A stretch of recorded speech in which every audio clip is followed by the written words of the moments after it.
Now we're good? Yeah, now we're getting loud. Yeah. Beautiful. Because I need that part where I need to like line the camera and the audio up. Everybody's like, well, do the clap thing. I'm like, okay. how can I do that when it's... How am I going to clap? Yeah. So what's up, Jack Rife? There it is. There's the sir clap. from Morgantown. Oh, man. I'm grateful to be here. I know that. This is my first, like, relaxing podcast. Oh, dude, every podcast I do is relaxing. Well, the only podcast I've done so far, I've done, like, a remote one with somebody, which that's never the same. That's like a fucking Zoom meeting. Yeah, that was weird. I did that recently with Ron Placone from L.A. Yeah. And he was just like, "Oh yeah, like can we just do?" I thought he was gonna. He's hit me up for a pod. I thought he was in the area. I was like, "Oh yeah, so where do you want to record?" He's like, "Oh, I thought we could do it over Zoom." I'm like, it's like phone sex, man. and I was like, like I've never done that. And then I was like, anybody know how? They're like, yeah, just set up Zoom and hit record. I'm like, oh. No, I felt like such an idiot for it. And the other podcast I did one with Cantu. Oh, and nice. It was very like interesting. It was interesting, yeah, for sure. Of course, the whole thing was like you've seen my posts. You've seen his posts. Yes. We both have like opposing views, and we also both have daughters that are about the same age. They're early 20s. I think his daughter's maybe late teens. Mine's early 20s. So we're both about the same age. Yeah. And yeah, we do have pretty different views. Although I will say, for a 4-hour podcast, we were able to just talk. Yeah, I mean it was pretty rad. See, that's why I'm like, I don't care if someone thinks differently than me. If we have a good conversation, yeah, whatever. And that needs to happen more. I think that definitely is a thing. Yeah, because it's like there's things like I don't like. There's things I see I don't agree with. Right. You know what I mean? It's like from both sides. Like I can, I view the whole thing. Yeah, I don't know what happened there, man. I'm still trying to figure out this video thing. Okay. Like it did it to me like 5 times to me with Trevor. Okay. I had Trevor on him. He's at the time of recording. We're recording before that drops. But all right. He will be my first video pod out. Okay. You'll be my second. That is I am honored. Yeah, you would have been third if if it would have went well with the country band I was doing, but we just had some technical difficulties and it kept wanting to shut off too, and I was like, I don't know how to. Is that your music? Yeah. Is that what like country? Yeah. Oh yeah, big time. Look at me, big. Okay. So question. So like I grew up listening to like 90s country. Like I still inexplicably know the words to like. Can I cuss? Okay. Free game. I wasn't sure. Okay. Well, I wasn't sure if you were like I didn't want you to get demonetized or whatever. Sometimes people were like, no, we're past the first minute. So okay, cool. All right, rad. So all right. So I know every word to every 90s. You know what I mean? Pop country song. Yeah. My first concert I ever went to was in Pittsburgh, and it was Garth Brooks. Oh, right. So I love that, but some new country, most new country is just like I could just like I'll turn it off. Right. Yeah. I love old country. I love the twanging country. Right. So like, what do you listen to now? Like, do you listen to Billy Strings? Do you listen to like Sturgill Simpson? I love Sturgill. Okay. Dude, Sturgill, he opened for Zach Brown Band in like 2016. Okay. And I fell in love with Turtles All the Way Down. All right. And then I found out his previous one, I can't remember what the title is. It's a white album. All right. But I seen that one and I was like, I think it's still recording. Because anytime anybody says they listen to country, especially younger people, I'm like, all right, what are you doing to yourself? Yeah, I mean, I love that kind of country. Like, it's just edgy. And then when Sturgill did that weird album, Sound and Fury, I loved it. Everybody was flipping out like, this must be their country music ever and me doing this. I mean, dude, you ever heard of Hank Williams III? Like, he did an album. It was a 2-disc album, and the first disc was like twanging country, like his grandfather would do. Like, there's a tear, like full on. And then the second album was full hardcore heavy metal. Oh yeah. Like growling, screaming, double bass pedals. Yeah. And it was just such a contrast. Did you ever listen to the Straight to Hell album when he's doing like, I think it's Legend of D. Ray White? Yeah. Yeah. Have you been to 123 Pleasant Street yet? I don't think so. Okay, that's the Morgantown. They do an open mic first Wednesday. Cody Cannon and Red Eye Comedy. I met Shout Cody out Cannon Cody. at Pissbox. Cody's a great guy. Yeah. Just wait. But Red Eye Comedy, they do it was the first open mic I ever did. Yeah. The first open mic of the year 2023. Okay. So that was the first open mic I ever did was with them. You should come down. Hank the Third actually signed one of the tables. Oh, nice. And then they like lacquered over it. Did you ever see? So you're from? How long have you lived in Morgantown? All your life? All my life. Okay. I was born in Morgantown. I need to get out of there. You've heard of Rinky Dinks, right? Yeah. So my brother's seen Hank 3 there twice. Okay, that's awesome. He said first time he was in line with everybody else getting food. No one realized it was him because he had his hair down. Yeah. They said then he goes, but I knew who he was. He goes, the first time I talked to him, he goes, he was pretty cool. And he goes, I got to talk to him and like ask him all the questions I wanted to ask him. Like, oh, hey, so what's it like? Because he's a huge Hank Jr. fan. My brother is. And so he just wanted to ask all the questions he could. And then he was like, oh, hey, come on the bus. So my brother's like trying to contain his excitement. Right. He's on the bus. And he goes, he walks over and Hank has this weird mixture of mushrooms and honey.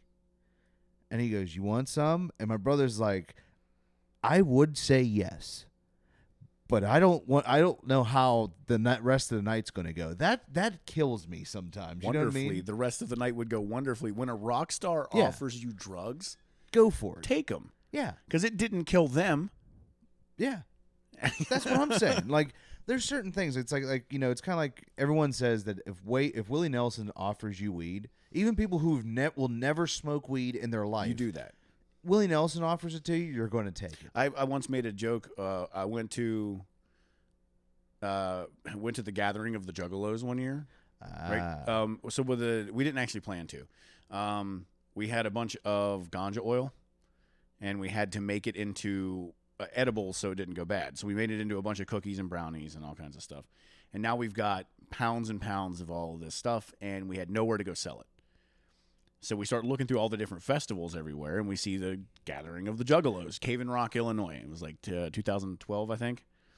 And we're like... This was not where I thought the story was going to go. I thought you were going to tell me that you ate the edibles and then just woke up at the Gathering of the Juggalos. It just appeared there. No, it gets better. It's better than that. So we went to the Gathering of the Juggalos and walked around selling ganja cookies. So the line up there, it was like a fucking crackhead convention. So it was like MC Hammer, Vanilla Ice, Bobby Brown, George Clinton in the Parliament Funkadelic, right?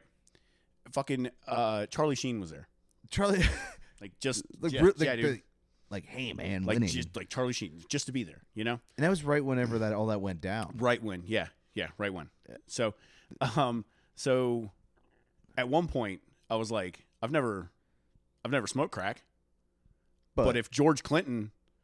If I was like in a green room and George Clinton was like, yeah, you know what? I'll destroy my life. I'm gonna try it. I'm gonna try it. Let's go for it. Like that's the one time. So like if you're like, yeah, I tried crack one time with George Clinton.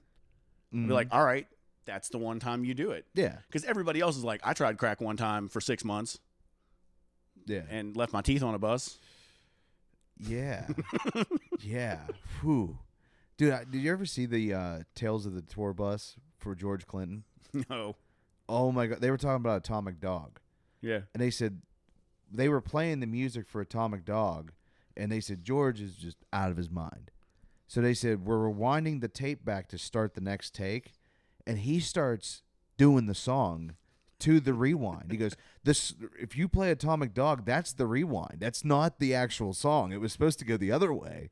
Jeez. And they said it just worked, and they said it's the most sampled song in like rap history. That's I think. Yeah. Okay, that makes sense. Yeah, I was like, this is crazy. That's crazy. Then him doing jumping jacks and nothing on but just the robe, and they like everybody's just like, yeah, everyone sees George. Yeah. Like that's old George, just being George. Dude, the stories on that Tales of the Tour Bus are crazy. Like, do you ever watch any of them? No. What is it on? Vice? Cinemax. Cinemax. Okay. Which, no one watches Cinemax. I haven't had cable for, I don't know. Yeah, 12 years. I watched it over at my sister's house. And Okay. I was like, oh my God, this was so great. Because it's Mike Judd. Yeah. Which is perfect. It's great. Yeah. I I love pretty much everything Mike Judd does. So you get him, and then the first season is all like 70s country. So you got Waylon, Billy Joe Shaver, All right. George Jones, Willie Nelson. Like, you get all those guys. Old No-Show Jones. Dude, the Jerry Lewis one is unhinged. God, I love Jerry Lewis. Of course it is. Dude, he married his 13-year-old. Oh, wait, Jerry Lewis or Jerry Lee? Wait. Jerry Lee Lewis. That's Jerry who I meant. Lewis. Okay, you knew who I was going to. The one that married his 13-year-old cousin. Yeah, they talk about that. Was, like, common. They said one. He went and lit. He lit the piano on fire because he had to follow Chuck Berry, and he goes, "Top that motherfucker." Yeah. They changed the lineup. Yeah. Yeah, they changed the lineup on him. And they were like, "Oh yeah, you're going to have to go out." Meanwhile, and he was like, "I close shows." Like, yeah, meanwhile it was supposed to be they were supposed to flip-flop. Yeah. And so like the first night was good. Then the second night, then he was mad cuz he had to I mean, there's just certain people that they close shows. At that point I would just be like, I don't care as long as I'm on the lineup. Yeah. But I guess it's at level, at tier level. I mean, comics, it's the same way. I think when it comes to certain stuff like that, it really comes down to who they're there to see, who more people are there to see. Like for instance, like Shane Gillis, you have him and Matt McCusker. If they flipped it, it's not going to work. No. Right. And everybody's going to be like, oh, I got to see Matt. And that's not saying Matt's not funny. It's just there's two different levels. No, but at the same time though, I feel like if you showed up and even Shane was opening for Matt, people wouldn't have the same. I don't know. It just wouldn't seem like it would work the same. Yeah, because I've seen that happen before. You'll see like somebody come out like, "Hey, I'm doing this to promote you, but like I'm going to come out and introduce, come out and do a set to introduce you," and then it's hard to follow that. Try to push you forward, but then because that's a way more accomplished.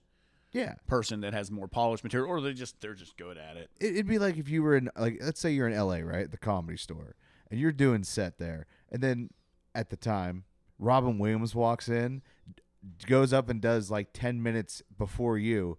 No one cares that you could anything you say. No, you could go up there and cut your fucking thumb off. Yeah, you could look up and just eat a shotgun in front of everybody. Yeah, nobody. Speaking of which, oh boy, I gave you a bad. I gave you a really bad tag or whatever suggestion for that joke. Oh, the other night, right? That was bad. Okay, that was bad. Yeah. So I sat it and I thought about it. And you should go with it's the gun that still has the condom on it. You know what's funny?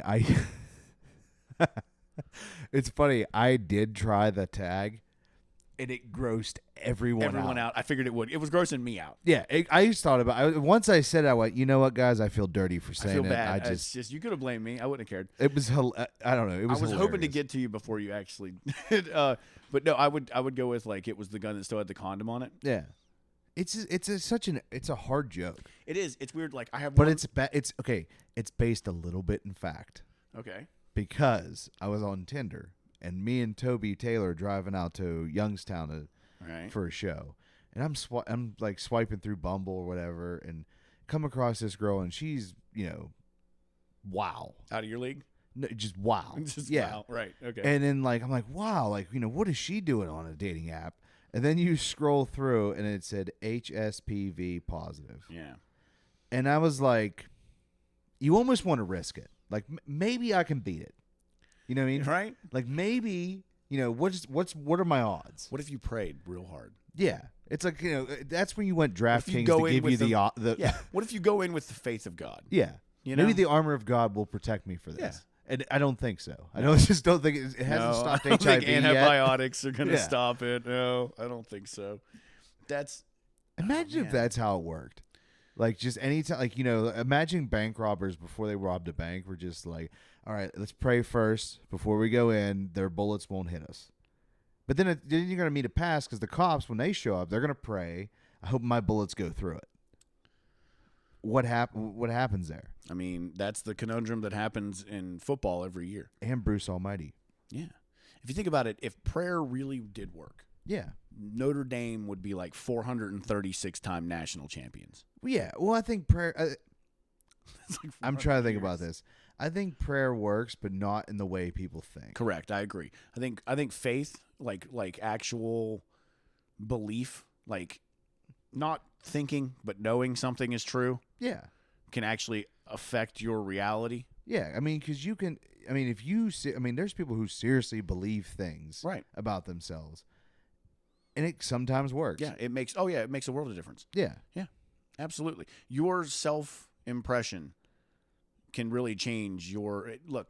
The first year that I knew that your consciousness of your reality, you have control over it. You control what you do with your belief, with your projection of reality. Mm-hmm. That year I made $185,000. So it cannot be a coincidence that somebody that goes from making like $12,000 a year working in a head shop makes over $100,000, almost $200,000 in a year, because I learned that none of this is actually real and I have complete control over it. There you go. It's sometimes you have to wake yourself up out of the matrix, man. Well, it really is. Like I said, I've taken a lot of LSD. But it opens the mind up to like the Matrix, where what is real. These are things that your brain is interpreting, what you're looking at, and then science even goes on top of that and says that we can't really define matter. Einstein says reality is but an illusion. Or no, reality is an illusion, albeit a persistent one. Oh. So we can't really define like what is reality, like what is solid. Like the fact that everything is made of atoms, right? Everything.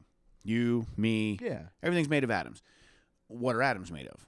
Atoms are 99.9% repeating the vacuum of space.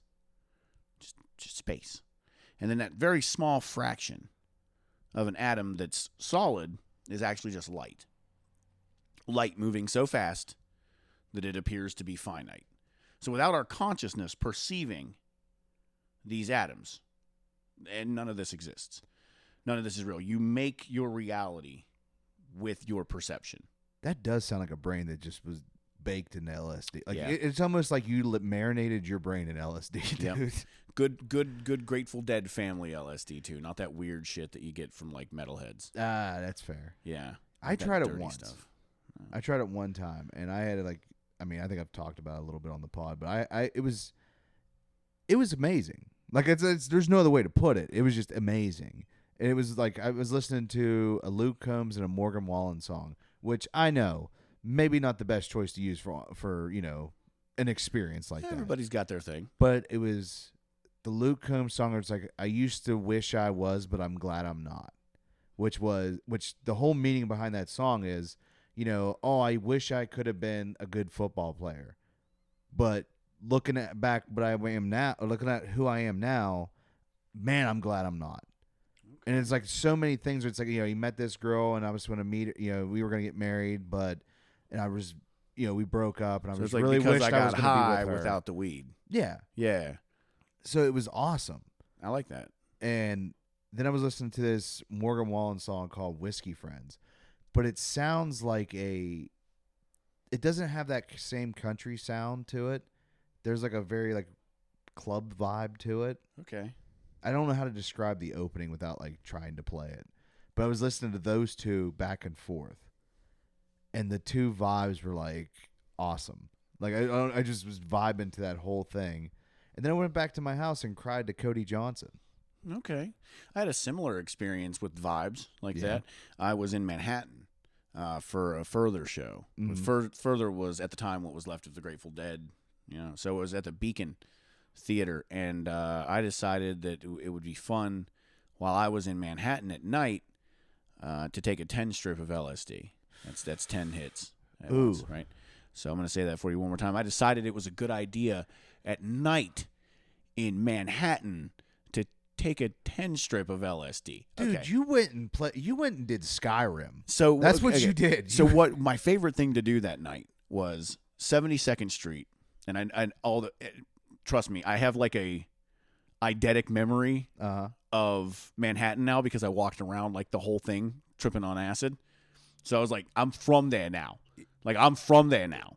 Like I was walking across the street like, you don't know where I'm going. You don't know where I'm going. So like, I'm walking over here. Look at it. So I'm walking, and my favorite thing to do was to walk from Columbus and Broadway down 72nd Street to Central Park West, right?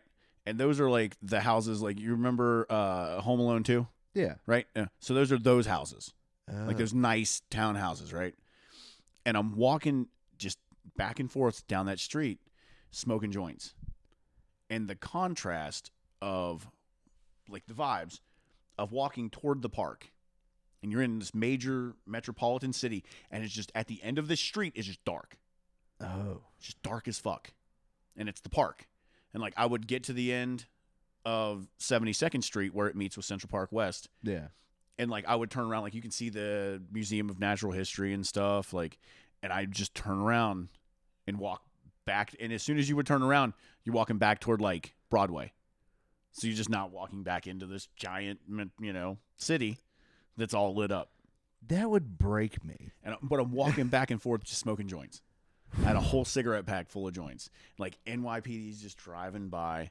Like, they didn't give a shit. It was like they had way more important shit to worry about. Wow. Dang. The best part of the experience, though, is when I got back up there, I found this, like, spot. I wish if we're ever in Manhattan, I'm going to take you to the spot, right? Okay. And it's in between Columbus and Broadway, and there's a cross street. There's a bench. All right? There's a bench in between all these streets in the middle of Manhattan, and it's got, like, a fucking backstop around it, like a baseball backstop.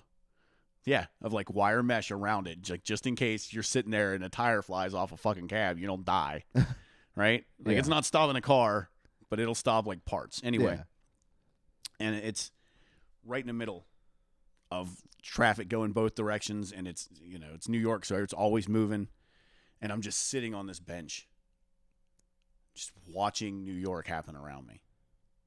Just tripping, sitting there smoking a joint.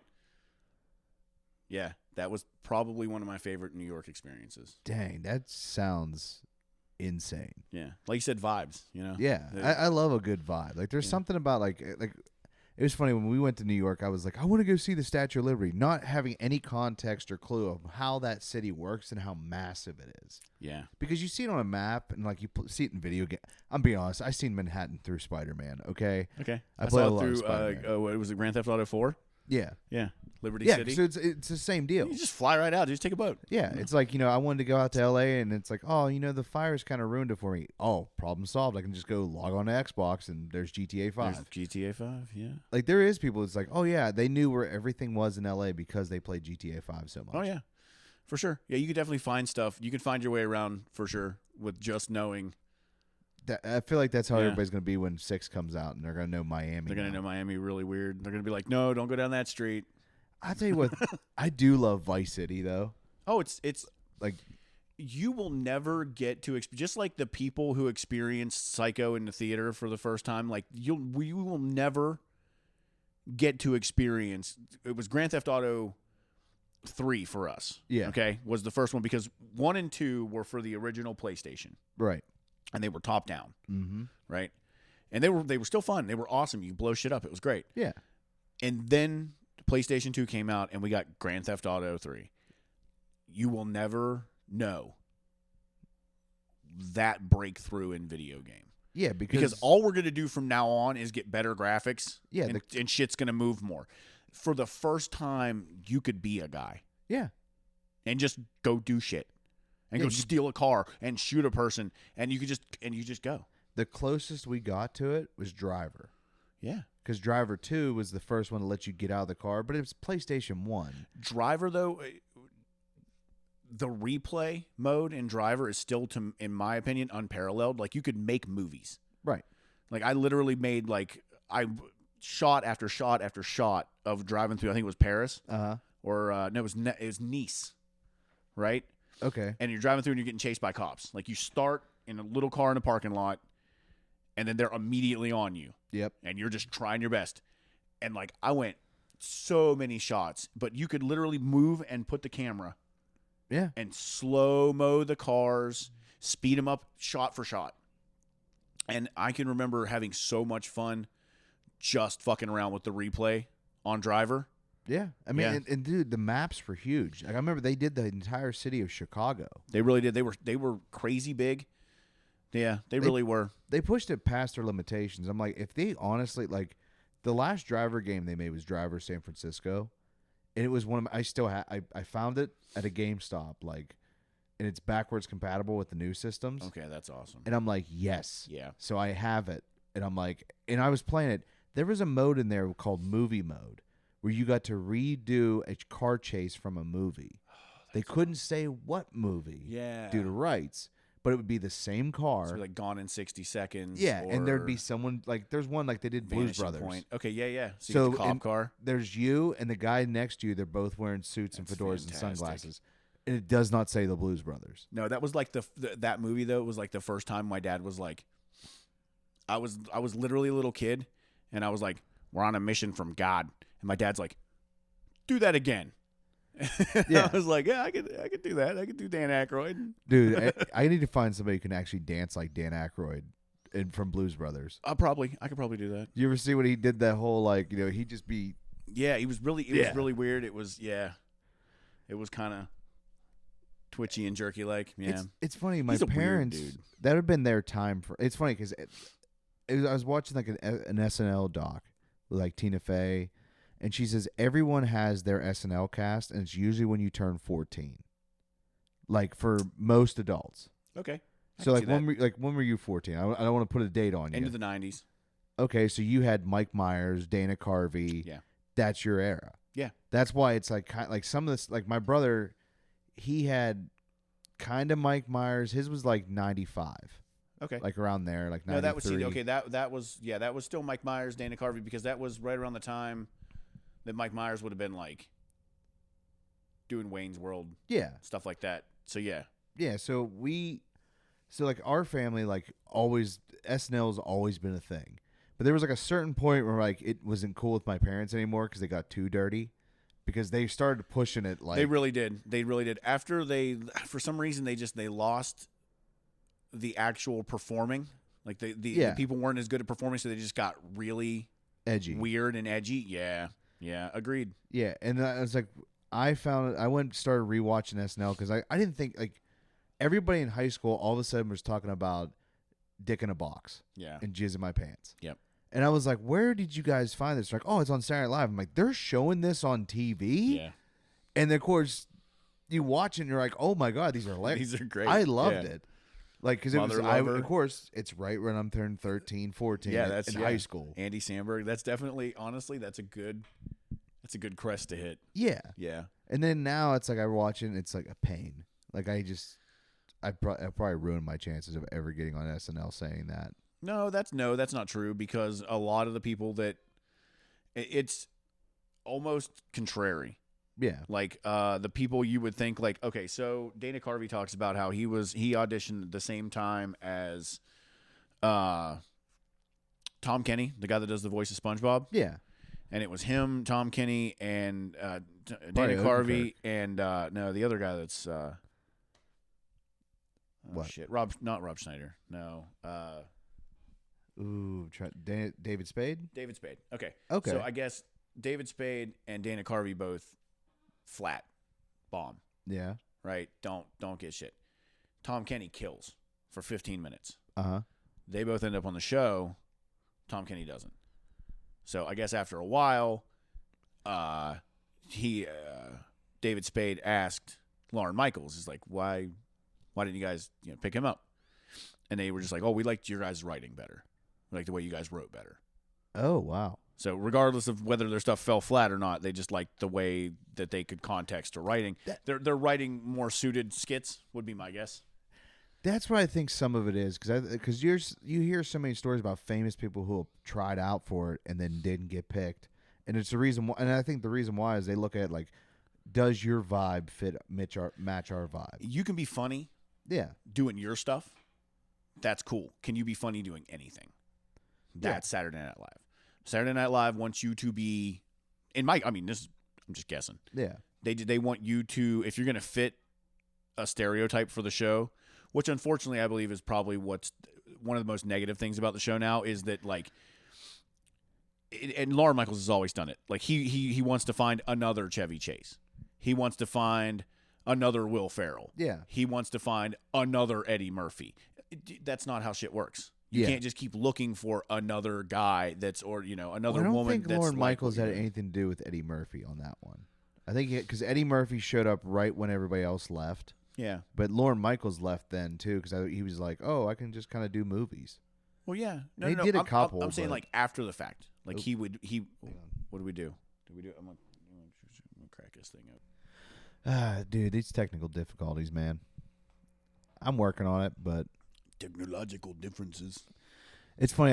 I used just a generic technical difficulties thing to put in my video, and my buddy's like, "Do you know if that's copyright or not?" I'm like, "No, I don't. I found it on Pinterest." He goes, "Dude, you gotta look for it." I'm like, "It's an image. Like, I'm not really. I think you can just use pictures from the internet. Cable." And it's like, okay, they used to flash this on TV in the 50s. Just the bars, right? Oh no, it was the old retro 1950s. Okay. Sorry, we are experiencing the Native American head. Yeah. Yeah. Okay. That's if you're going to do choice. It, man, go hard. That's a weird choice to say something's broken. Yeah. Well, it was 50s America. Like everybody liked westerns and stuff. That's true. Yeah, that's true. I always wondered if my pod picked up my fan kicking on for my furnace. No, it probably filters it out. Yeah, I figured it would. Yeah, usually it's pretty good because my other ones would pick them up and you just hear it. I figured background. This probably just gets voice. Yeah. Yeah. And I was like, it's kind of cool because it's like, it didn't pick up the white noise, or it's like kind of like white noise for people. So yeah, good call. Yeah, good call. So, how long have you been doing comedy? Because I met you at Scarps one night. Just past 2 years. Okay, so I know you got more time than me because I started in May of 23, I think. So I started in January of 23. Okay. Yep. So you and Louis started around the same time because I think I was talking to Louis. He started in January too. I think Dave as well.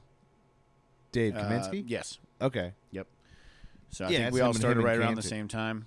And then I didn't actually do an open mic in Pittsburgh until March. Okay. You just did like the couple West Virginia mics. Yeah, I did the couple around West Virginia. We actually had a couple that were like, we had one in Fairmont. We actually had a couple right there in Clarksburg that we could go to. And then I had the one once a month at 123. And then once I decided I was serious about it, I was like, this is not enough. Like, I can't be going to 3 open mics a month. You know what I mean? That's far too casual. Yeah, there's a couple you I've talked to, and they're like, "Oh, I've done so many mics," and I'm like, "Yeah, but you need to be out more.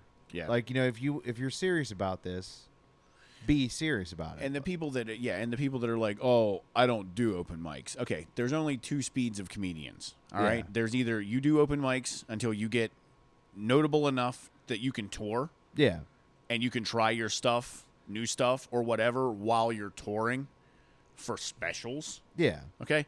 Or there's go to open mics and like do your stuff. Yeah. Like there's, you know what I mean? I don't really understand the people that think they're too good. Yeah. For the open mic thing. I personally believe that they just go to open mics and they've bombed so many times that they're just like, these suck. Yeah, I've seen that. I've seen that so many times. Put work into it, man. But that's the thing is like there's certain people that are like I only go to certain mics and whatever, and I'm just like, I think Scriva's like he says you're at that point where you should be at every mic whether it sucks or not. Yeah. And Ari Shaffir said it too. He goes go to bad rooms. Yeah. Because it makes you know how to handle it when you hit one. And that's what I'm saying. And if you're watching everybody bomb, there's 4 people in a bar, and you get up there and you get one dude to laugh, to like genuinely crack. Yeah, you're like, that's it. That's all I needed. Was you here when we did Mike Sasson came up to Mario's? No. He was Mike's. Yeah, I messed his name up. The other one I said Mike Saxon. It's Mike Sasson. Sasson. Okay. And he did like a Q&A kind of thing, and he was talking to us. Come for that. Oh, dude, it was so good. Because he goes, you guys have it so hard here in Pittsburgh. He goes, because these people do not respect art. No. They don't. And it's like, they're not. They're just real people. No. And he's like, but if you make one person laugh in Pittsburgh, you can make anybody in the whole country laugh. It really is. It honestly, it's the Russia. Yeah. For comedy. It's like, if you could go to Russia and make people bust out laughing, you're probably going to do fine everywhere else. Yeah. And it really is that, because it's just such a, I don't know, man, like growing up next to it. Yeah. And just coming into it, like people just that far away, just Morgantown, it's an hour south, right? So different with how they treat other people and how they perceive. Like, I love everybody that I've met from Pittsburgh. Yeah. But even the nicest people I've met from Pittsburgh would be like, no, I'd run that guy over. Yeah. There's a couple people I've met like that where I'm just like, no, that's just I'm very like. Everyone has their like dark moment in Pittsburgh. They all have a dark side, and it's just like, okay, how dark is your dark side? Like, that's where it comes down to, right? Have you picked up a hooker on the wrong side of Pittsburgh and gotten a blowjob for $15? Yeah, how maybe dark? I have. You don't know. Yeah, you find it very easy to believe it could happen. Yeah, it's one of those things where it's like, have you done any shady deals in the South Side? Like, although I do remember like being a younger, like in my 20s, I would come to Pittsburgh and I would like take a wrong turn, and I'd end up in a neighborhood and I'd be like, oh, this is the rough side of Pittsburgh. Then like 2 years later, I would come to Pittsburgh and I'd make a totally different wrong turn on a totally different side of town. I'd be like, oh, never mind. This is the rough neighborhood. Yeah. And then like earlier this year, I took a wrong turn and I was like, oh, never mind. This is the rough side. And then I just realized Pittsburgh's fucking rough. Yeah. It's just rough, dude. Rough. It's just rough. Yeah, I mean, like you'll hit some nice areas and then you'll turn the corner and be like, you know what? Nope. Like South Side, I kept the same rules for that I had for Nashville, which was no side streets. No side Philly's streets. the same way. Yeah. And Philly's like, we would go to Philly for shows, and it would be like townhouses and shit, and you would go around one corner, bars on every window. Yep. Like there bars on every window. It was just so immediate. Yeah, I'm like I'm good. Like I'm just there's sometimes you just look at a situation like I'm not going to do that. That just doesn't make it. Because again, I love walking around cities. Yeah. I do. I love walking around cities like Chicago. I love walking around Chicago. But there are certain places in certain cities you just don't. Just don't walk around. Yeah, there's just like, you know what? I'm not saying that this is a bad neighborhood, but I'm not going to stop. Just in case, like, just for the same reason, not because there's anything wrong with the neighborhood, not because you're afraid of the neighborhood, but if you look like you're expecting trouble, somebody might assume that you are, even if you're not. And like you said, we live in just a different climate. Yeah. A different political climate from so many different things that somebody could look at you and just assume. Yeah. That's what I said. I look a certain way. I'm not. The people in the city automatically think, oh, this guy's going to call me a slur. No, yeah. You look like you defend Elon. Yeah. For sure. You look like it's Roman salute, dude. No, I was going to say he was reaching for something. he was, yeah. He was doing the shopping cart from very far away. The fact that he did it twice just to give everybody who was defending him, just to make sure he was like, no, I'm meant to do it. Yeah, I'm like, it's like you had people and you lost people that quick. Then it's like, it's to the point where it's like, this is when you start realizing how friendly everybody is. Because when it's like, hey, what do you think of that? And they're like, when they even don't have a response, they're like, you know what? We're not really that close. No, right? No, I don't. Like, we played basketball together, but he didn't do that when we played basketball. Like, dude, I can remember when I was in school, I was probably in like 5th grade. We were doing the Pledge of Allegiance. And at the end of the Pledge of Allegiance, this one kid just throws it up. Yeah, just throws it up, right?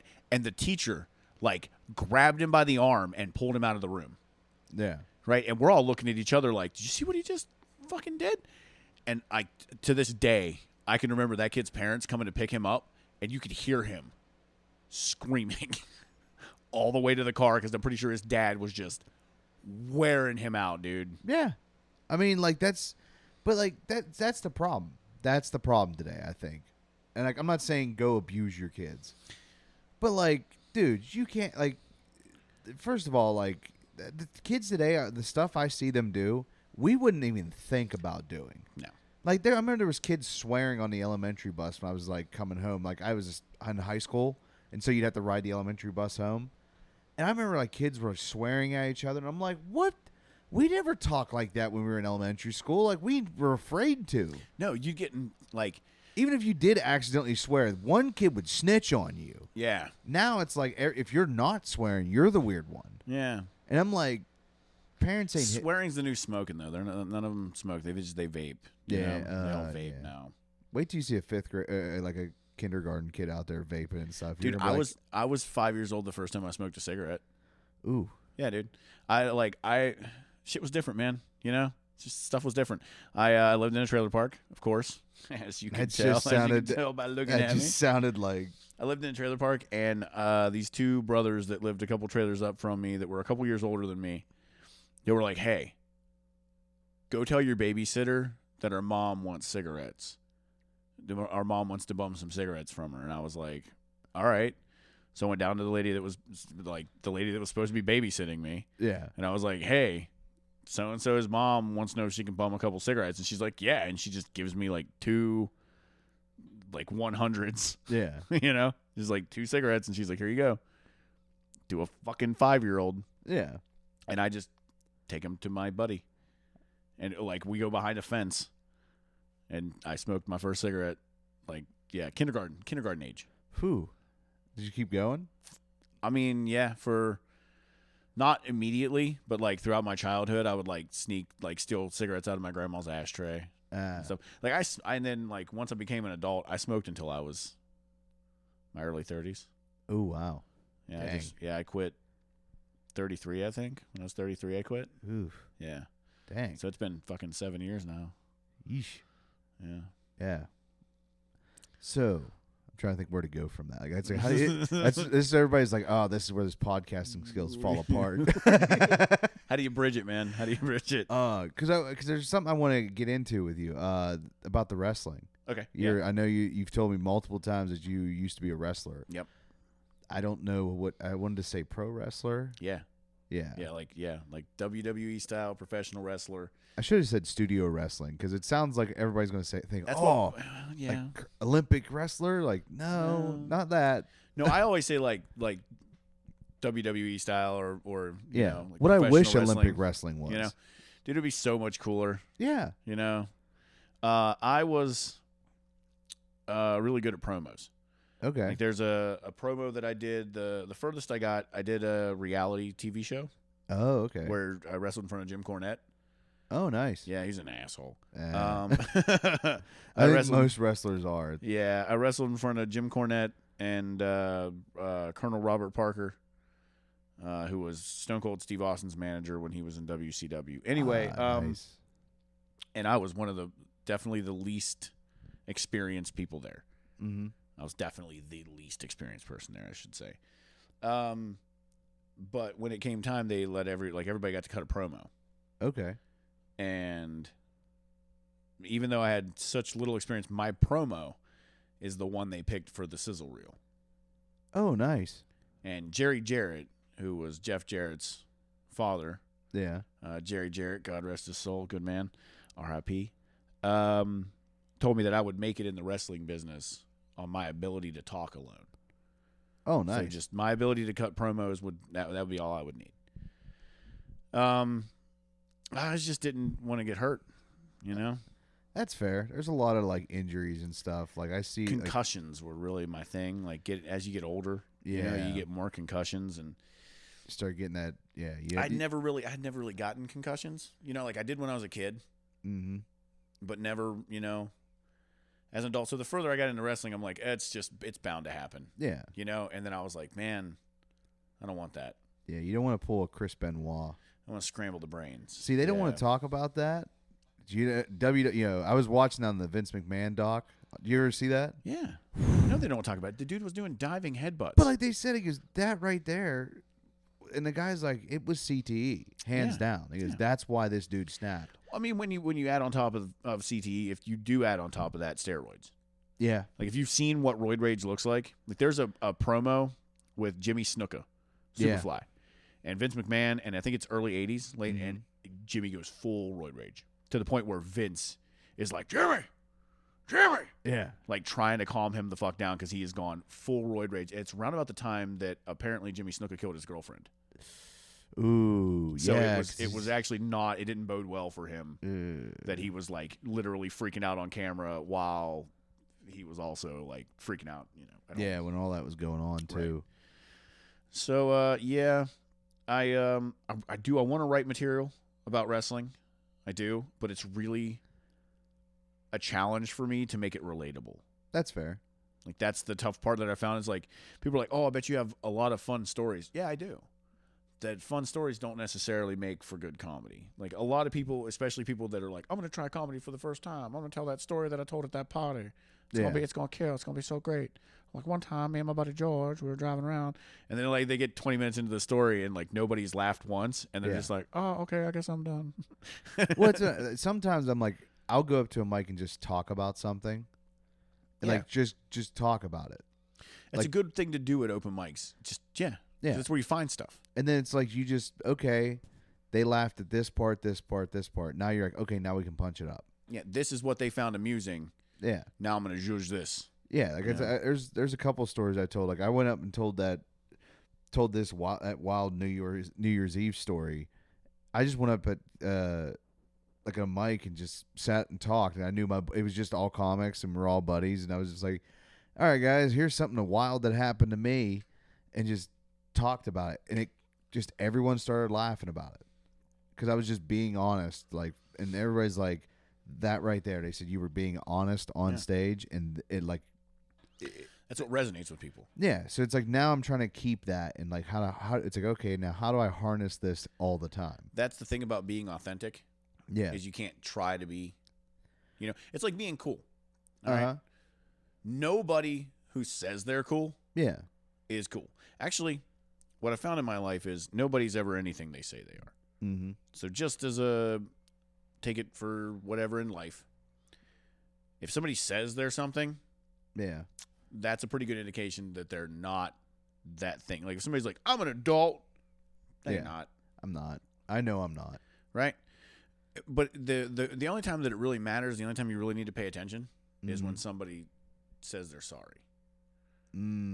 Because if nobody's ever what they say they are, then be wary of people that apologize, especially people that apologize easily. Apologies should be actions. Okay. Do you know what I mean? Like if I genuinely were to offend you, if I were to do something and you were like, hey man, don't do that again. Yeah. I could sit there and tell you how sorry I am, or I could just not do that thing again. Right. Like which one's going to matter more? Do you like how the camera shut off right as you finished that up? Like it was perfect timing. Now I just wish I had I need to throw in fake Anyway, commercials. long story short, it's not technically a snuff film because she's just brain dead. Yeah. So not actually dead. Everyone's got to rewind and go, wait a minute, did he actually talk about this? That's what I was hoping for. They're like, wait. Yeah, I like how you when you shut it off, you looked up and were like, is that a picture of you and Burt Reynolds? So is that you with Burt Reynolds? That's awesome. Heck yeah! So I think it was the early days of me having a beard too. So that's why it's very light. It's very low. Okay. Yeah. He was that's cool. That's what it was. That's why you didn't. I was like, is that? Oh yeah. Is that your brother's? That's my brother, oldest. Or no, he's the one that's closest in age to me. Okay. So then when you look at you have. I have 3 brothers. You have 3 brothers. I have one so that's you're one of 4. Yeah. Oh no, I'm one of 5. You're one of the 5. Baby. Oh God. Oh, you're the last one. Yeah. Because there's 2 brothers, a sister, and then that brother, and then me. And you guys all same mom and dad? Yeah. Grew up in the same house? Yep. Weird. Well, it's weird. So me and that brother grew up closer in the same house. All right. But the other ones were already kind of moved out. Gotcha. Had up. Kids. That's not what I meant. I was actually okay, I'm my mom's only child. But I have 6 siblings. Oh. Yeah. But were they all in the same house? No. Oh. I grew up as an only child. Oh. And then when I was 12, my dad and my stepmom had my sister. Oh. And yeah. That's gotta be weird. Yeah, it's it's more like a cousin that you knew that sometimes you stay at their house. Yep. Or something like that. Yeah. Yeah, it's weird. It's that it's like the West Virginia thing, I guess. You know. I don't know. It's weird. It's my dad. It's funny. I like to mess with him about this because I said, "Wait a minute, you and Mom got married at 18. She was 18. You're 26. Something don't line up with the time frame here. You know what I mean?" And it's but it was their country. They lived out in the country. It was a different time. No, the 60s were a different time. And the further you go back, the weirder it gets. Like if you go back to like the boomer, like when the first boomers were made, like after World War II, it was like every 25-year-old PTSD riddled war veteran came back and found the nearest 14-year-old chick, and boom, your grandparents. Dude, it's anybody gets mad. Loretta Lynn. Yeah, she was 14. 14. She got married. Do you know who else was 14 when they got pregnant? Who? Mary. You know, dang, Jesus' mom. Ooh, well, like I said, different times. It's a different time, man. Listen, look here. First of all, look here. Look how soft we are as a society. Yeah. Like back in the day, man, like 16-year-olds would lie about their age to get into the army and fight for war. Yeah, to go get shot at. 16-year-olds today can't get off the couch and leave the Call of Duty alone. And they're doing TikTok dances. They're not the same. Like, you know, it's the hard times. As time moves on, everything gets easier.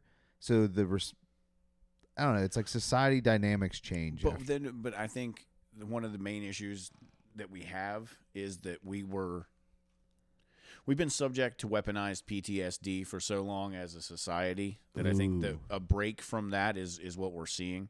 Like your grandparents, your grandfather came back from war and took it out on your dad. Your dad came back from war and took it out on your brothers.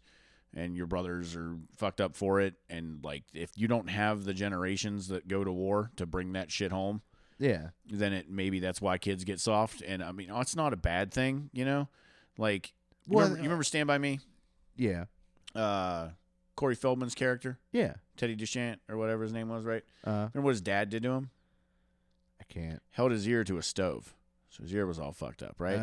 Remember what Teddy always said about his dad? What's that? He stormed the beaches at Normandy. Yeah, his dad was one of the dudes at fucking D-Day. Stormed the beach at Normandy. He's a war hero. Yeah. I mean, well, and here's the thing. Is like my dad talked about, like, he had an uncle that went over, like, to World War II. And I think he said his dad didn't get to go because he had a family. Like, it was weird. Like, isn't it weird that the military has rules like that? Like, oh, no, you can't go. Why? Oh, you have young kids and a family. I wouldn't be able to go. You don't do that for other people. Yeah, I wouldn't be able to go. I would have never been drafted. Because I'm my mother's only child. Oh, that's fair. That's if you ever seen Saving Private Ryan. Mm-hmm. Like, that's why. Like the whole deal was he was the last of his family. All of his brothers got killed. All his brothers got killed, so they had to go get him. So I'm the last of my last of my brothers all at the bat. I'll tell you what. One of the hardest scenes in a war movie would be We Were Soldiers. When they had to deliver the letter. Yeah. And you already know. Like the one woman freaks out because she thinks it's for her. And they're like, no, it's for somebody else. And she flips out on him. And it's like, he's like, I know. I don't want to do this either. Even better, though, A League of Their Own. Ooh. When the dude brings the letter and doesn't have the name. And fucking Tom Hanks is like, just give me the goddamn thing. Yeah. Just like grabs it from him. And just walks up like to that, her. Like in the middle of that movie, that was such a weird. Like it wasn't weird, but it was like real. Yeah. In the middle of like. Yeah. And then all of a sudden it was like, there's a war happening right now and people are dying. It's like, fuck. Yeah. I mean, well, I think it's like with any good comedy, there's always a moment of heaviness. Yeah. And I think that's what, like, some people forget that Brevity. in the comedy. Yeah. Yeah. You got to have that. Yeah. You know, although I will say some of my favorite comedies lack that. And I think like Idiocracy doesn't have that. Yeah. There's not one moment where you're like, aw. No. That movie ended up being basically the whole movie's aw, because that's life. Yeah, right now. You're like, oh, look at these cute dumb animals, and it's like, oh, that's us. Yeah. Yeah. We don't drink water. We drink Brondo. It's got electrolytes. It's got electrolytes, dude. It's got what plants need. Yeah, and I really feel like the closer we get to that, the more people you would show that movie to, they would be like, I don't get it. Yeah. You'd be like, okay. Dude, I'm wearing Crocs right now. I have a pair. That's what I'm saying. I'm wearing nice Crocs. Those Crocs, everyone's wearing Crocs. And it was literally Mike Judge being like, what are idiots going to wear in the future? And there was like, there's no way people are actually buying this. They're just going to wear these foam shoes. And they're comfy. And what was funny is, what was funny is he was wearing them when he was in jail, and the first people to pick him up was like, jail. Yeah. I was like, dude, we're going to give him Crocs. You can't hang yourself with a pair of Crocs. It's fair. Because if you could, everybody that wore them would. Fair point. Yeah, I left my pop in the freezer. It's the best. And I forgot about it 4 hours later. Yeah. Just getting syrup. Yeah. Starting to get to that bottom. It sucks. But then here's the thing. Then the ice melts. And then it's like, oh, it's just watered down, lukewarm. It's kind of sad. Yeah. Did you ever accidentally get the pop when the machine kicks? Oh, dude. Okay. What's worse? No syrup or no carbonation? Ooh. What would you rather? Like, you have to finish it. Like, you got your burger. Like, it's your drink. It's the one they gave you at the drive-thru. Like, you're going to have to drink it even just to wash down your meal. What's worse or what's better? What are you less like, Like, what? No carbonation. No carbonation? I'll drink flat pop versus syrup. Same. Yeah. Because it's like, okay, at least it's, at least now I don't have to worry about burping. Yeah. Carbonated just nothingness. Yeah. Is... Yeah, because it's like seltzer water or something. Isn't it like the nitro pop, like the Pepsi Nitro and stuff? Yeah. Well, no, kind of. Those have the widget thing, the little nitro, like a can of Guinness. Oh, okay. Like when I was a kid, it was the late 90s when Guinness first came in cans. Okay. Before that, you had to get it at a tap. Like somebody had to pour it for you because of the way it was charged. Because of the way you had to pour it. Because if you poured it wrong, it just wasn't going to have the same flavor. It was bad. It was like flat soda, right? So it was the widget thing when you crack the can and it would. Yeah. That started in, I believe, the late 90s. I mean, I might be wrong. I'm sure one of your people watching will comment below and be like, "It was 1984." That's how you know who listens, because somebody will be like, "Hey, man, I don't know if you know this or not, but this is," somebody will text me like something that was said on the pod, and I'll be like, "What are you talking about?" Because I have no idea what happened. I feel like it was a random thing, yeah. Because it's like once I do the episode, it's out of my mind. Right. Like, you know what I mean? Like I don't like have a clip guy, so it's like everybody's like, find your most interesting parts. I'm like, I don't know what they are. And you remember, like, okay, how old are you? 32. 32. You tried to say 20, didn't you? You're like 20. Nah, 32. It's all right. I'm 30, 40. I'm just saying how I feel, man. I'm just saying. Telling you how I feel. 26. No, I'm 40. But no, do you ever make like cassette, like record like cassette tapes and stuff when you were a kid? Yeah. It always surprised me because I would go back and listen to it, and whatever like the funniest part was, I wouldn't remember saying it. Mm-hmm. I'd be like, I don't even remember saying that. Yeah. And that would be like the most entertaining part.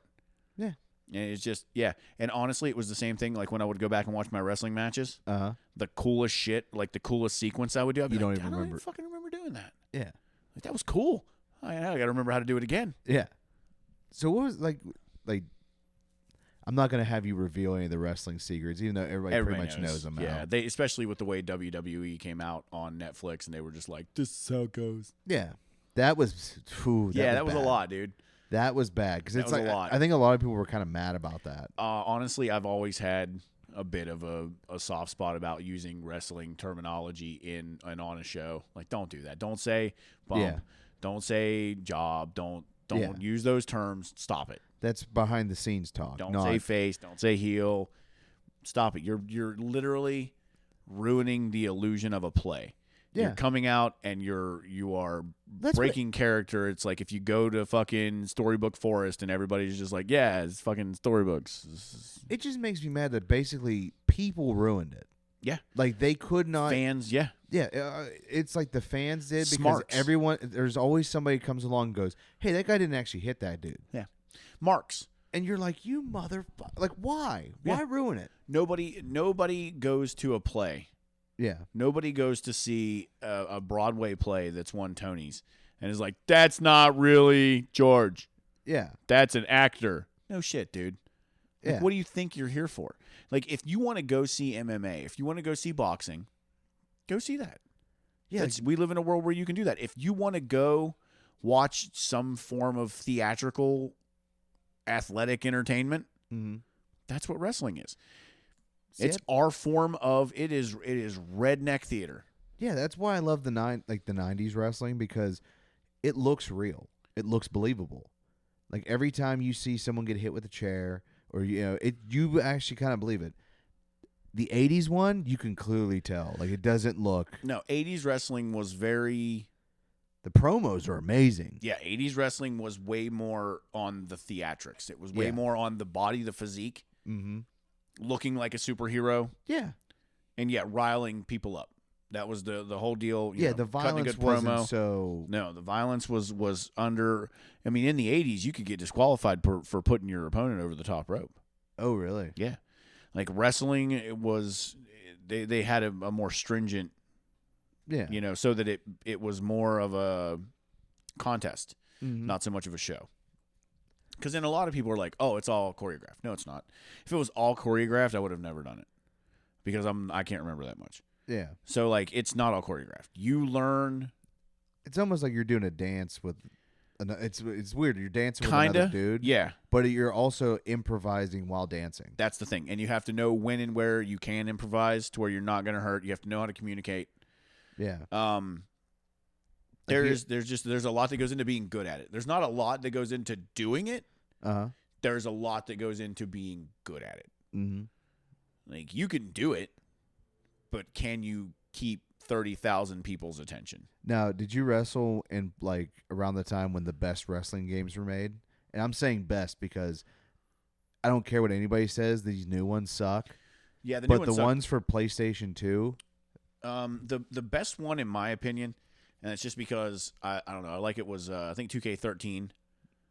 It had the best creator wrestler out of all. It was literally Ocean Deep. I made, like, non-wrestler people. And I made some, like, I wish I could just show them to you now. Like, just absolutely wild how precise. Like, I made a Darth Maul. And it looks... Yeah, dude, get it. And it looks like it was made on the game. Yeah. Like, I did a Marilyn Manson, but it was Marilyn Manson from Celebrity Deathmatch. Oh, nice. So it looks like claymation. And then I made Jack Skellington, and then I put them in a tag team called Claymation Domination. Yeah, dude, I've always been funny. Oh, my God, that's awesome. So great. I love this. So great. But yeah, like that was one of... But my favorite wrestling game, and I have a copy. I have the 64 at No Mercy. Oh, okay. Like, I have that. My friend who passed away last November, who was my tag team partner, we used to, like, update the roster. Oh, you would update all the... So, like, we'd put new guys, like, over top of people, or update people. Like, we'd take, like, Triple H is bald on ours. You know what I mean? Okay. So, like, The Rock is bald. We've given him, like, updated tattoos. Oh, nice. Like, yeah, stuff like that. And then, like, there's... the wrestler, and then there's like 4 alternate outfits aside from all the actual like spots you get for created wrestlers. Yeah. So we create spots for those, but then you also get spots that people that you can put in under other people. See, honestly, if wrestling games were if sports games in general were smart, I would make one good game. That's all they have to do, and then sell the roster every year. Yep. They said, if you want the updated roster, Yep. we'll give you the stats, we'll give you everything, and that's how you you do play the that. same with like the creator, the creator wrestler. Like here, you get to update. Here, you can buy microtransaction for 30 cents. You can buy a bunch of new shirts. Yeah, and you can buy different teams. Like, don't right. put the old teams on there. Say if you want the old teams, we'll sell you the same decades with like they can do pack. the same thing with like football. Yeah, and baseball, where it's like, oh, and then when you do like creative teams. Yeah, here's a package you can buy a bunch of new logos. Dude, sell designs. Yeah. Just have people just making designs for it and sell it that way. Yeah. And then every 5 years, make a new one. Yeah. Make it. Say we have that way you can say every 5 years, hey, the technology's gotten better. We've improved things.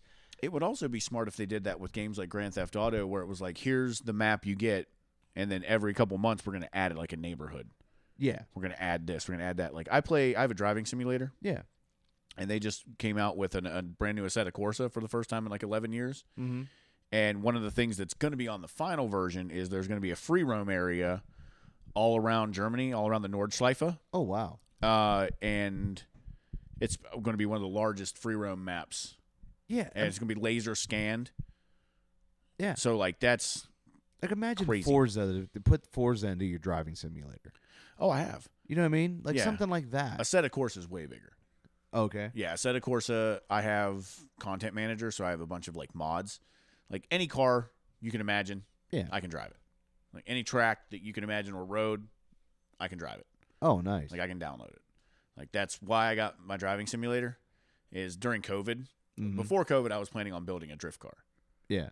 And then COVID hit, and I was like, well, for a bunch of reasons, I shouldn't do that. Yeah. Like, I'd have to buy a trailer to trailer it around. I got to build the car itself. There's no tracks around me. Yeah. Especially down towards Morgantown, which is surprising, actually, that there's not more tracks. No tracks at all, yeah. So I was like, well, I'm stuck in the house. Fuck it. I'm going to see what's up with driving simulators now. So the whole deal, I got the whole thing. I went computer, went PC with it. I have like a 40-some inch wraparound monitor. I love it. You should come check it out sometime. Hell yeah. Just come drive. Drive whatever car you want. My buddy actually has a driving simulator in his house, and like we got drunk one night and we were like trying to play it. Yeah. And I was like so bad because it's weird. I don't want to play video games if my friends are here. Like I'm a lone gamer. I get that. Like one of those, like I'll play Fortnite with friends and stuff. But if I'm playing if I'm here by myself, I'm playing like Red Dead, or I'm playing like a solo player, like a single player adventure. You know what I mean? I'm not trying to do and if I'm with friends, I can't do party games. Like, couch co-op's different. Like, I can do Call of Duty, split screen. See, I like playing video games with my friends in the same room. Yeah. But yeah, I don't know, I guess it just depends. Like, it's just hard to like do that. And it's like, okay, especially if I'm drinking, because it's like, once I get drinking, I'd rather talk.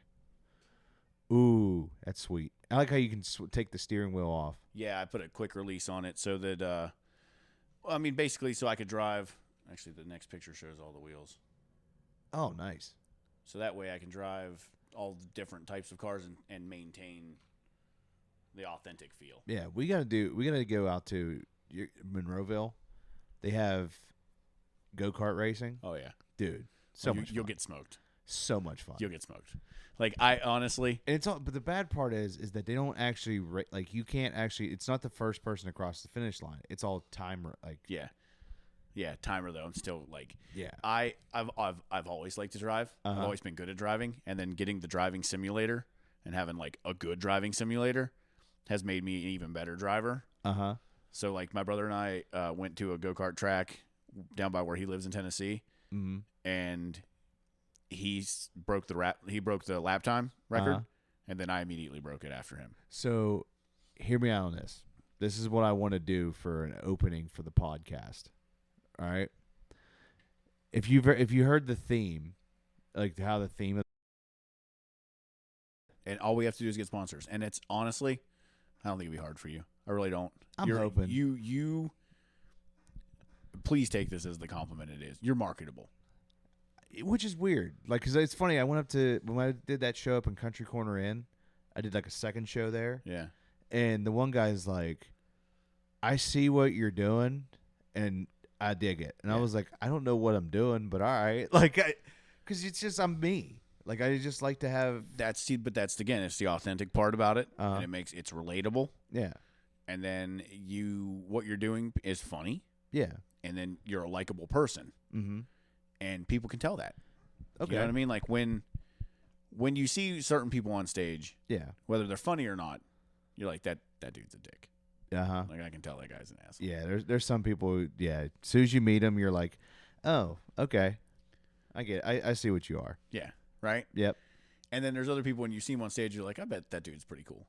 And it's not really material based. It's like the vibe. You know? It's the vibe people put off. Like Shane Gillis, he has that vibe where you're like, oh, I would hang out. I bet that dude would be cool to hang out. But then I feel like also like I would be wrong. Right? I feel like I would be wrong. He'd just be busting your balls. Yeah, I feel like he would I just. fucking hate this. Yeah. I know for a fact if I met Shane Gillis, I would catch him on a bad day. By the end of the night, you'd be like, why did I like you? Yeah. Why the fuck did I like you to begin with?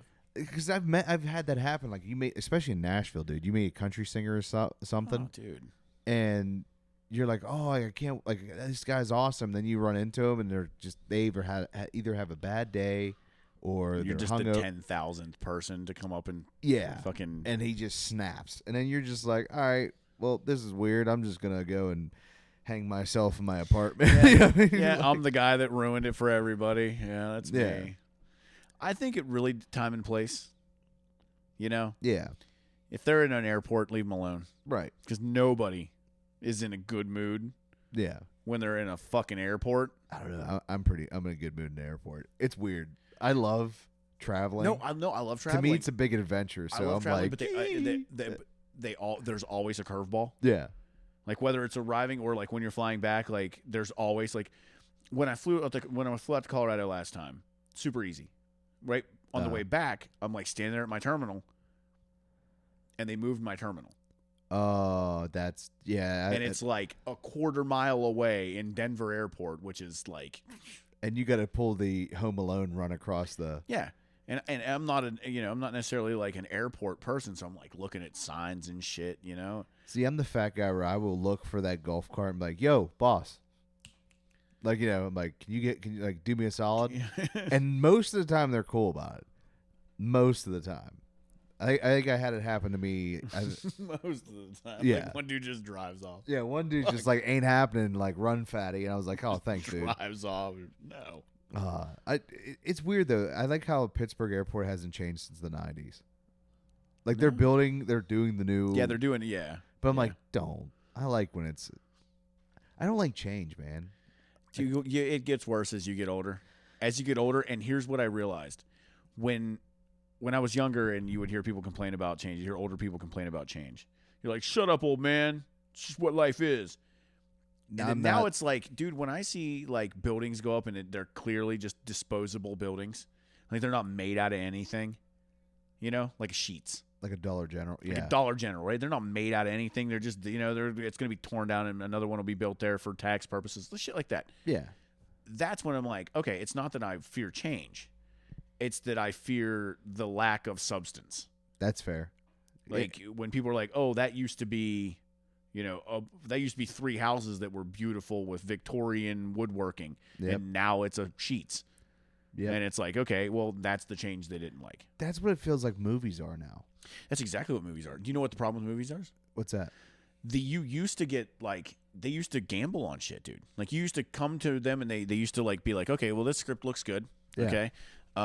Who you want to cast to do this, and this?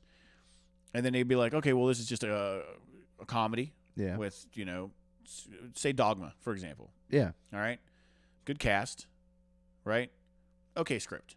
Okay. If that movie bombs in theaters, we're going to make it up in VHS and DVD sales. Yeah. Right? The Big Lebowski, perfect example. Mm-hmm. All right? Movie that would never get made now. Yeah. All right? It would never be made. Because if it doesn't do well in the theater, what are they going to do with it? They just dump it on streaming. And what's that going to make? Nothing. Right? So a movie like The Big Lebowski, where it doesn't do shit in theaters, but then 15 years later, it's a cult classic, and the DVD is one of the highest selling DVDs from the 90s. Yeah. Well, so here's my thing. Like, prime example. Like, I'm a comic book guy. Deadpool and Wolverine comes out. Yeah. Now the highest grossing R-rated film of all time. Right. They said on Disney Plus, if you go on Disney Plus now, that's still the #1 streaming movie because if it does well in theaters. And here's what makes that movie good. It's not just because they put Deadpool and Wolverine in there. And if anyone says, "Oh, that's the only reason why that movie made all the money," let me present to you X-Men Origins Wolverine. Yeah. Is it the same movie? Yeah. It's not. No. The reason why this one is because one, you are authentic with the characters. Yeah. And the story more so than ever is essentially planes, trains, and automobiles. I didn't realize that. The car's in it. The car's in it. The car's in it, yeah. But then there's a couple scenes in there that are basically the same scenes from Planes, Trains, and Automobiles. Oh, when he tells him, oh my God, when he tells him off. When he tells him off in the thing, that's him telling him about the credit card. Yeah. That was him telling him about, and that, like, he wanted to hit him. Yeah. You could tell he wanted to hit him. And yeah, when he's like, I'm going to fight you now. Yeah. Oh my God. That's when he's in the hotel and he goes, I like me. Yeah. That's literally the same scene. Dude, that's crazy. Yeah. I was watching the other day and I was like, oh my God. And then at the end, he's like going to let him go. Yeah. And then he comes back and gets him. And then takes him home to his family. And he fucking comes back and gets him and takes him home to his family. Yep. Dude, that's fucking great. It's Planes, Trains, and Automobiles. I love that movie. Yeah. It's like the only Thanksgiving movie. And I like the take that the Wolverine they went off of. Yeah. Also, sorry, Due Date. Remember Due Date with Robert Downey Jr.? That's Planes, Trains, and Automobiles. Dude, that scene when they're drinking coffee, and it was his dad's and ashes. Dude, no, when he spits in the dog's face, and then he comes back, and Jamie Foxx is looking at him, and he's like, "Did you just spit in that little dog's face?" He's like, "I'm sorry, man. I saw red. I don't even remember what I just did." Like, it is so fucking authentic. The way Jamie Foxx is looking at him, like, "What the fuck did you just do?" The scene that gets me is when he goes, "I made coffee out of that can of Folgers," and you see Robert Downey Jr. goes, "That was his dad. That was his dad." And he's just like, "Get him the fuck out of my house." Dude. And he just immediately like realizes everything that he said was He's like, "Oh, this is why he is so. That's why he spit on the dog. I get it. That's why he spit on the dog." He kept hitting the culverts and throwing him in the air. Dude, that was great. Here's another one. Dude, here's my thing. Like, if you watch those movies, remember when they used to like do tie-ins with existing things? Yeah. Like, for instance, in Due Date, he wants to be an actor, so he goes, "Oh, I'm going to try and be on 2.5 Men." Yeah, and then at the end, he's on 2.5 Men. Yeah, for real. You ain't getting that today. No, they don't. No, they don't do that shit anymore. Like, White Man Can't Jump. She ends up on Jeopardy. Yeah, that's like the end of the movie. She goes to Jeopardy and wins. Yeah, you don't get that shit now. Yeah, you're not getting like real reference. The movies today don't feel like a real world that you live in. No, they're not gonna. No, because they don't want to pay. Yeah, they don't want to pay for the same reason we'll never get Muppet Babies on any streaming service, because they don't want to pay for the rights for all those clips, all those parody clips where like they put in movies, and they got like Ben-Hur. Yeah, and all that they don't want to pay for all of it, and it really is. Again, that's how shit was different. It used to be that advertising was commercials. Yeah, and now advertising is the show. Yeah, like how much more product placement, Truman Show style. How much product placement do you get in a movie now? That's what I'm saying. Like Truman Show, you ain't getting that made today. You're not getting sunshine, internal sunshine of the spotlight. Nope. You're not getting and any that's of the these. thing is, and because of that, we're lacking the art. Yeah, a perfect example of a movie that would not get made, that we would definitely hurt from. Groundhog Day. Yeah, Groundhog Day would never get made. Nope. By the way, I watched a fucking deep dive on it. Do you know the movie, right? Yeah. Do you know what was happening? He just kept reliving the same day over. Yeah, but do you know why? I don't know why. Okay. Remember, he runs into Ned Ryerson, right? Yeah. What's Ned want to do? Make a deal with him. Oh. Who's he keep blowing off every time? Every time he blows off. At the last day, he meets Ned Ryerson and shakes his hand and makes a deal with him. Uh-huh. Ned Ryerson's the devil. Whoa. Yeah. Ned Ryerson was the devil. He was trying to get him to make a deal. Trapped him in a loop. I like that theory. That's a decent theory. Trapped him in a loop until he actually made the deal with him. Dang. That movie's so dark now. I mean, it's already dark when he just starts killing himself. I just feel like he was like there's like 9 suicides in that movie, dude. It's so scary because I don't want to think of Ned as the devil. Nah, I'm good. I mean, you don't want to, but it makes the whole thing make sense. It does make sense now you say that. Because you wonder why else. Why the fuck else is he stuck in that loop? Why? What reason? I thought maybe it was he just being punished by the universe. It's the only thing that he changes is himself. Right, but like I said, the making the deal with Ned is the only thing that he changes that ever makes a difference. Did you ever see that someone actually calculated how many years like he's been there? Years or something, 70, 80 years or something crazy. It's I forget what it was because they said he ends up becoming a master of the piano, master of all these instruments. Yep. They said the amount of time it would take for you to master this. The chainsaw art. Yeah. All of it. Yeah. And then you have to factor in how many times he killed himself. Right. And how many times has he done it with it we didn't see? Yeah, because they didn't show them all. Yeah. They showed the first time where he drives off the cliff with the groundhog. Yeah. That was the first time he's like, all right, let's see how this goes. Yeah. And then he wakes up the next day. And then that's where he goes on that streak where he just walks down and grabs I think probably one of the best scenes is where he just walks downstairs and grabs the toaster. Yeah. And just what he's doing. You see the lights. He's like, I'm not dealing with today. Yeah. And he just walks down and she looks up like, oh shit. Just such a good scene in the middle of all of that, like him trying all these different things. He's just like, nope. Yeah, and I like that he's got a little Pittsburgh connection too. Yeah. What is with Bill Murray in Pittsburgh? Because he must be. Where's he from originally? I know he's not from. I imagine out he's Midwest. from Pittsburgh. I would say Midwest probably. That's what I said. I don't have a Jamie, man. You need a Jamie. I need a Jamie, guy. dude. Everybody needs a guy. Yeah, or get like a whoever does it for Theo Vaughn. And of course, as soon as you like go to look at your phone, that's when all the notifications come. And it's like, stop. Oh, what do you think about the Illinois. Bill Burr and Billy Corgan thing? Illinois. I don't know what about it. I don't know anything about those two. Okay, so Bill Burr. I know Billy Corgan owns the NWA. Oh, really? Yeah, the National Wrestling Alliance. Oh. Yeah. Yeah, it's Billy Corgan. So apparently, if you look at him and Bill Burr, they look exactly the same. Oh, dude, that's right. His dad is his dad. That's right. Yeah, that's right. Billy Corgan's dad. Bill Corgan is Bill Burr's dad. Well, did you see? His mom even said he was named after his dad. Like when he was a kid, his mom was like, "No, you're named after your." Yeah. So did you see that Bill Burr is on Howie Mandel, and then Billy Corgan comes in the room and they sit next. They've never talked. Oh my God. They've never met. And dude, what good sperm you have to create two famous people. Yeah. And then like even randomly, like, come on, man. Well, I think his dad was a musician. Yeah, but still, I mean, still. But like, so Howie Mandel has him on there, like, oh hey, like, you know, we wanted to kind of get you guys together as a surprise. He goes, why? He got mad at Billy Corgan. He goes, why would you tell that story? He goes, you know how many? He's like, why would you tell that? Like he got mad, like gets mad about it, and then gets mad at Howie because he's like, you just want to do this for attention. You don't actually care. Like just snap it. I think it's a bit. Here's my argument for it. And now by the time this comes out, I'll probably be wrong. It might already come out that it was a bit. Right. Here's why I think it's a bit is because Howie's done this before with Dana White.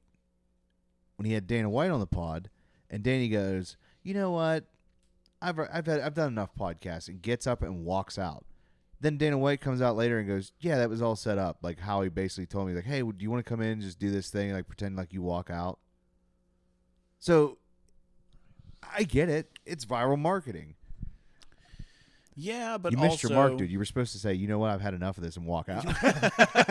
No, because I'm really thinking about like what like I really do think sometimes they cover for that shit. Yeah. When somebody does something like that, they're like, no, that was back in the day. They called it a happening on TV. You ever seen Man in the Moon? Yeah. Right. Where they do like the happening scene. Like, did shit go off the rails there? Like even in the movie, you don't know. Yeah. Well, it did later come out that they said that Andy Kaufman, that was all orchestrated because that was his sense of humor. Right. That's the kind of stuff he loved to do, was to shock the crowd into like wondering about it. But imagine just like actually seeing it and being there. Yeah. You'd be like, this is shit's going off the rails on a very precise operation. Mm-hmm. Something that has to be precise. It's fucking live television. So, like, to fuck with live TV, you know? Yeah. So when it comes to stuff like that, it's like, okay, yeah, did it or...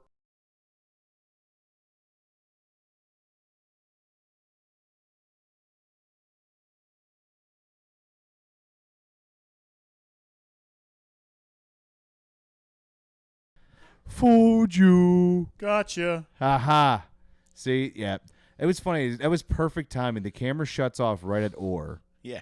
You thought, nerds. Yeah. So, all right, man. We do have to wrap it up. We have some open mics to hit before, the weekend and stuff. Why don't you tell everybody where they can find you, man? Well, you find me on Instagram at Rife Jack. I had to make it backwards because, There's another Jack Rife. There's other ones. I'm going to be doing a couple of shows coming up on the 19th. I'll be at the Attic in Cleveland. Okay. And then what day is the Helltown show? Ooh, that's the 28th. Me and you are both on that. The 28th, the Helltown Brewing, Chipped Ham Comedy. Heck yeah. Shout out Dave Stewart. He's the man. I'm actually trying to see if Dave will come on and do a promo episode, and we're going to put it out that week of. That's perfect. Kind of like, a little mutual, like, helping each other out. I like that. He has content to put out for tickets. And then, yeah, like a Dutch rudder. Yeah. Like a Dutch rudder of comedy. Basically. And we're all just going to come together. Man. That's pretty. I laid it up. That's pretty good. I laid it up. That's pretty good. I'm just over here thinking about the first people that ever did a Dutch rudder. Who thought that was okay? We got to name this. Were rudders actually being invented at the time? Don't touch my dick. You touch my arm, though. What if it was just something else, and they're like, we got to find a better way to talk about this? What if some dude just had it, and then some guy walked by and bumped his arm, and he was like, well, no. Do that again. Dude. Bump my arm again. Oh yeah. Yeah, it's like you're doing it. As soon as I hear it, as soon as you said it, I'm immediately popped in my head Zach and Miri. Oh yeah. Dude, that probably maybe besides whatever the one with oh, for fuck's sake, Dogma? No, Pittsburgh movie. Chasing Amy? No. Fucking the one, it's from the 90s. Oh God, it's a boat movie. It's a boat cop movie. It's got Bruce Willis. Striking Distance. Okay. Besides that one, I think Zack and Miri might be my favorite Pittsburgh movie because it's like Monroeville as fuck. That's fair. It is Pittsburgh. I need to rewatch it. It starts out, and you're like, I've been there. I don't care what street it is. I've been there.